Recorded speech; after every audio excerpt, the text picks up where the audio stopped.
So here it is, guys. 2025 Buick Enclave has been completely redesigned and changed for this model year. And today, thanks to Gettle Buick GMC in Punta Gorda, Florida, I'm going to take you on a complete tour of this vehicle. We're going to check it out as far as the design, powertrain, technology, and the test drive. So if you like watching videos like this, don't forget to check out the rest of my channel, hit that like and subscribe button. And now let's get back to this.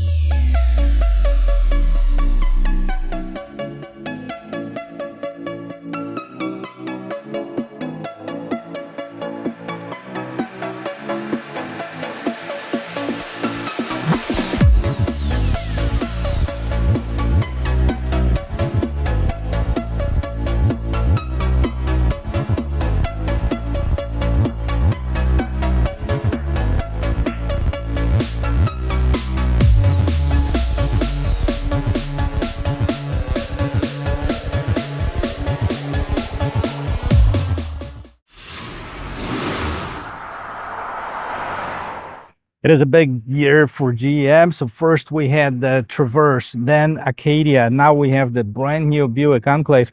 All of them, of course, share the same platform and the powertrain, but they're so different on the exterior. Let's see what's going on with this one. And of course, Buick being that luxury brand, it stands out from the crowd. It is completely different. However, if you've seen the previous ones, they were kind of curved up, kind of that bubble looking vehicles. This one is definitely more square. And now it has this brand new front end, including those lights up on top. And then we've seen a very similar thing on the brand new Envision and the Envista. These are your daytime running lamps and turn signals. Your headlamps are down here at the bottom. These are all LEDs as well. If you look at the grille, huge grille. Now, unlike some of the GMC models, which they have this bright chrome grille, Buick has chrome on the sides, piano black and chrome right here in the middle.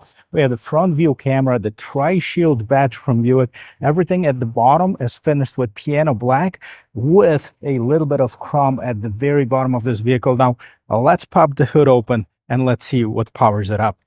And here it shares the powertrain with the Traverse and the Acadia.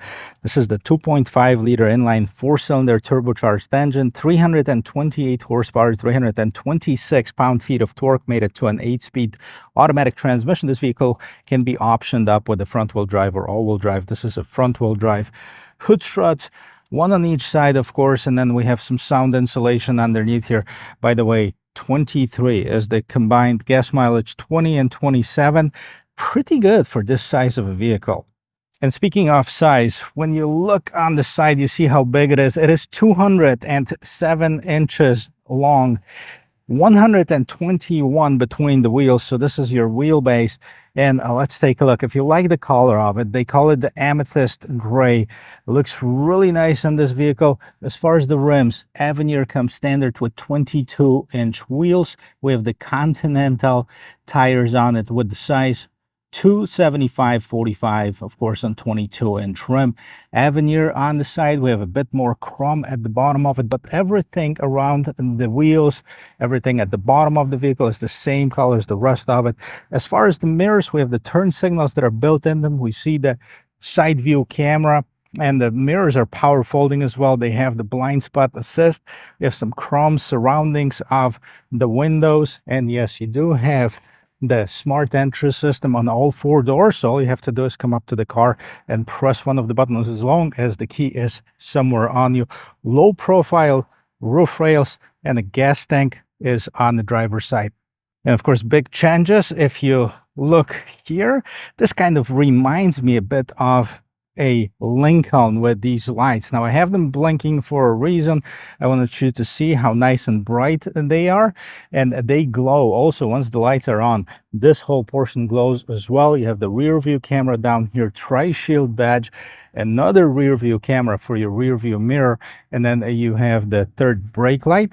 If we scroll down here, you see the reverse lights, reflector lights, dual exhaust. You have a tow hitch. It's capable of towing up to 5,000 pounds. Of course, Buick on one side, Enclave on the other. We have the power gate. Let's see how much room we have. And here it is, guys, right on top. You have the close button for the gate, of course. And here behind the third row seat, you have 22.9 cubic feet of cargo space, which is class leading, if not the best, one of the best, definitely. You can see how many items you can fit in here. Tons of it underneath this floor. Let's see what we have. A bit more of storage here. So you have this little plastic tub if you want to keep stuff out of people's sight. We definitely use it on our SUVs. Now let's see what's going on here. So this is seats. These are the second row. Oh, and the third row. Okay, let's drop them all down here. This is kind of the same deal that I've had with the Traverse and the Acadia. See, unless you move the middle row seats forward, these won't fold all the way. But anyways, with the third row seat folded down, you have about 57 cubic feet of storage. With all of the seats folded down, 97.5 cubic feet of storage, which is huge. You can probably move a one-bedroom apartment in here. What else do we have in the back here? I don't see any illumination here. Is there a power outlet? There is a power outlet, 12-volt power outlet. For the third row passengers, we have cup holders, USB Type-C.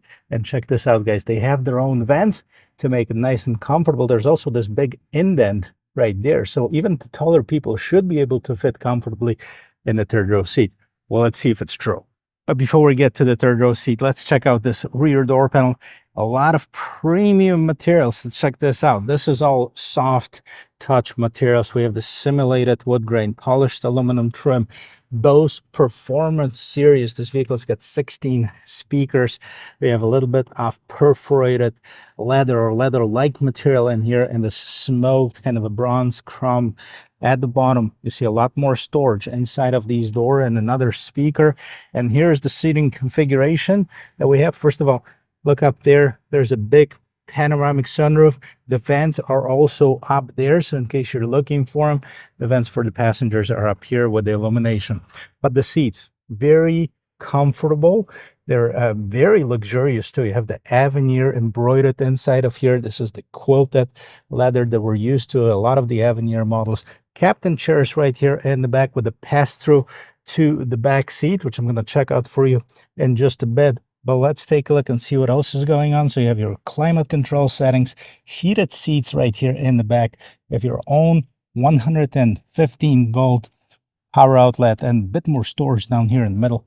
The floor is very flat, so that is a very large, spacious vehicle. Let's see how is the roominess in the third row seat. Of course, you can get to it several different ways. One of the ways is push the button.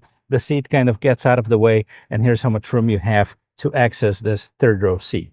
It's right here in the back. As you can see, because of this indent here, I have plenty of room. Now, I kind of wish that this AC was on, but it's not. It's about 120 degrees in this car, so I'm sweating. Anyways, let me show you quickly. Plenty of shoulder room. As far as the knee room, check this out. All right, so I have slightly different adjustments on both of the seats. This seat on the passenger side is all the way back. So obviously, there's no way I'm not fitting in behind it. However, what I did, I adjusted the driver's seat to my regular driving position. I adjusted this seat to a comfortable position. I mean, it's back there, but it's not all the way back. And if I squeeze in behind it, that's still not a lot of room. I mean, it is enough for shorter trips, but I wouldn't want to take a cross-country trip with this. Push this button, get the seat out of the way. Okay, and you can just walk out of here. That, of course, should not be the case with the seats right here in the middle row. And yeah, see, now I moved it all the way back. Before, it was adjusted just about this, so I'm not hitting the back of the driver's seat. However, it still didn't leave a lot of room for the passenger in the third row seat. But if you want to relax, there's nobody behind you. You can recline the seat, and really nice, comfortable. It feels good. It feels sturdy. It feels comfortable. You have your own vents, illumination, grab handle. What else to ask for? Check it out, guys. Before we get on the interior, I'm not sure if you're going to be able to see this sticker right here. It's 63,775. This is the price on. We're going to go through that in just a little bit, but I also want to point out one thing. For this vehicle, final assembly point is Lansing, Michigan. Now, I know in the smaller vehicles, we had some Chinese manufacturers. This is assembled right here in the United States. Let's listen to the sound of the closing door. Boom, and that spells quality to me. Front door panel, 2 memory seat settings in addition to what we've seen in the back. Of course, we have that Bose Performance Series stereo, windows, mirror, lock controls. You have the rear gate opening here. You have the big speaker at the bottom. Avenir, now we have the sticker on it, but nice Avenir.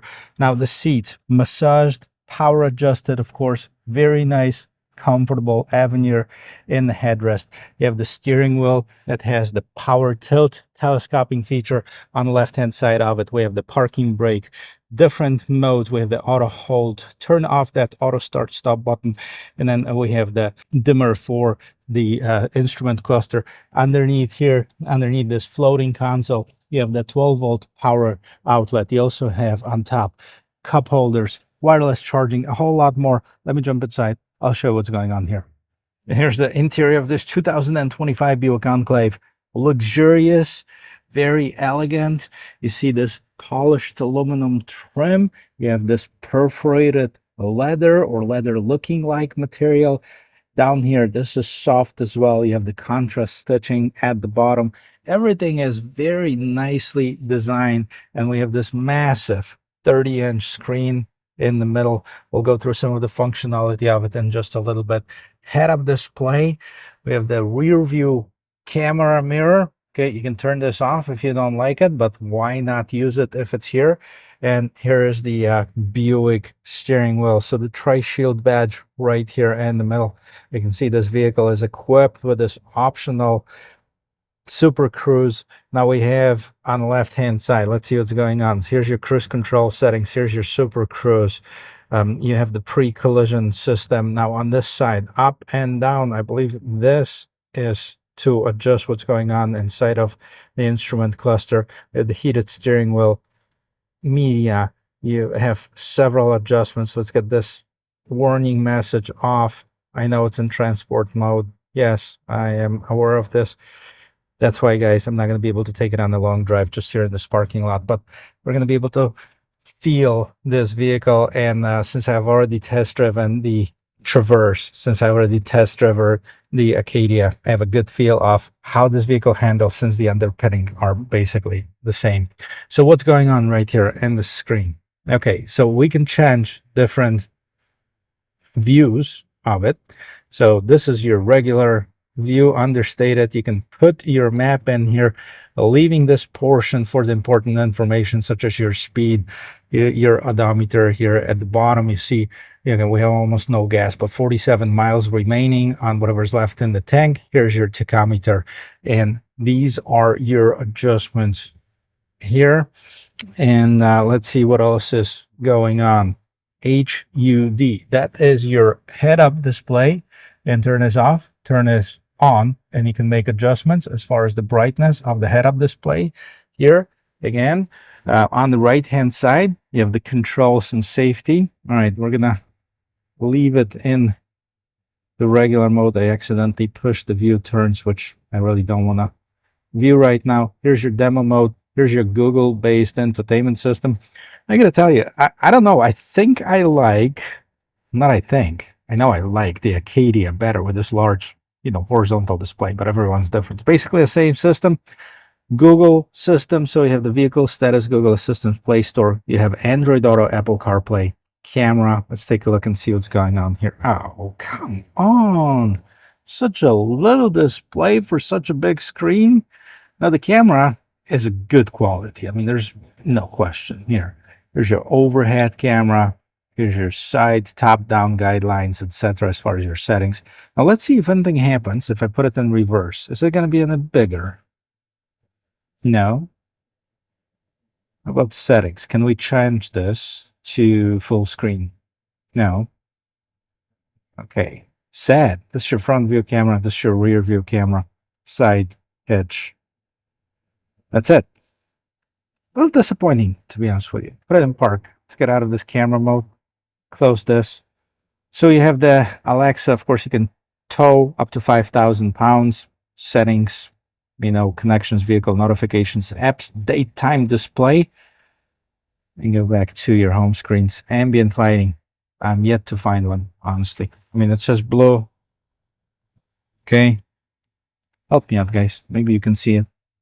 I know my eyesight is not the best, but all right, let's do red. Red should shine through.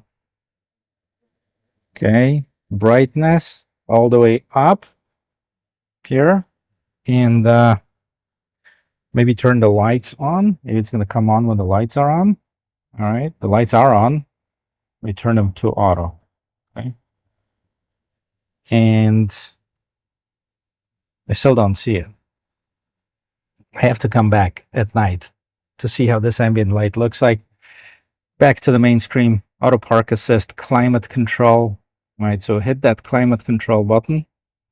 It's going to open this up. That's more of a visual representation of what's going on. See where the vents are blowing, where the air is coming out of, fan speed, the temperature, the whole 9 yards. You see 2 zones in the front, 1 zone in the back. Here's your rear seats. Okay. Right now it's off, but you can of course turn it on for the rear seats. Okay. And this is a single zone here in the back, dual zone here in the front, air recirculating button, some shortcuts out of it. Now there's a set of buttons here at the bottom. Let's see what they do. Okay. So I know this vehicle just came in, so it is possible that it hasn't been prepped and then there's a display, and actually there is. It's just, it's not on right now. But you can see on and off, auto, fan speed, or temperature control, fan speed. Okay, so that's just not on right now. I was worried for a second there that I couldn't see what's going on here. It's just not illuminated at the moment, but you can see.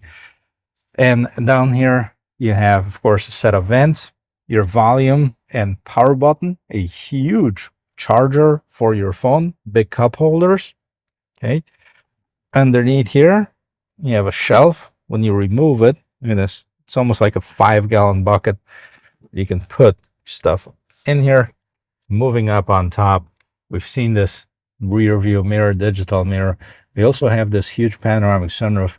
Let's get this cover off first. It's a one-touch operation. Just want to show you how big this panel is. It's going to let a lot of light inside the cabin. And of course, if you wanted to open up and slide open the sunroof, you can do that as well. And again, it's tilt, so you can slide it, or you can just tilt it if you want to. Now we're sliding, and of course, windscreen. Okay, and you can close this up. And this is the interior of this 2025 Buick Enclave. Let's quickly talk about pricing, and then we're just going to drive it around this parking lot for a bit. All right, guys, so as far as the pricing, it's actually not bad. The base Buick Enclave starts at $46,395. This is the preferred version, front-wheel drive. The Sport Touring, $48,795 with the front-wheel drive, and the Avenir, $59,395, of course, with the front-wheel drive. Enclave Avenir comes with the adaptive dampers in the suspension, so it's going to feel slightly different. We're going to check it out and see how it handles right here. Any of those sudden moves, actually it holds it nice and steady. And I'm going to make a quick circle around here. Not bad. Not bad at all. Very nice and tight. Now, the transport mode is on, so I can't really do like a full-on acceleration because it's so limited, but it's the same as it was in the Traverse and on the Acadia. And I will come back to do a full test drive. They're getting other trims, so I'm going to see the Sport Touring and the Preferred, so we're going to do a full test drive, see how that vehicle handles on the road. But for the time being, you know, overall, like the feel of it, I mean, it's very spacious, it's very luxurious, it's got tons of room, it's got good visibility, it's got that rear view camera, it's got a lot of good things going for it. As far as the a luxury aspect, because obviously this is the luxury brand, and that's where it's aiming, at the competitors such as Mercedes and BMW. And some people might say, well, the Cadillac is more suited for the Mercedes and BMW. I agree. The XT6, by the way, is the only one that's not redesigned for this year. However, they probably will redesign it for 2026. So we're going to wait and see of how that's going to be. But this one will be more competitive in the market with vehicles such as the Acura MDX, Infiniti Q60, maybe the Genesis GV80. The big advantage that this vehicle has over the ones that I just mentioned is that it's a lot bigger. It's a lot bigger, it's longer, it's wider, it's beefier. But let's take a look at the segment. The MDX is a 6-cylinder. The Q60 is a QX60 is a 6-cylinder.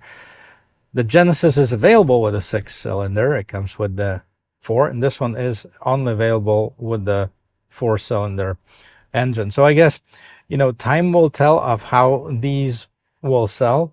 I'm a fan of options. Some people like electric.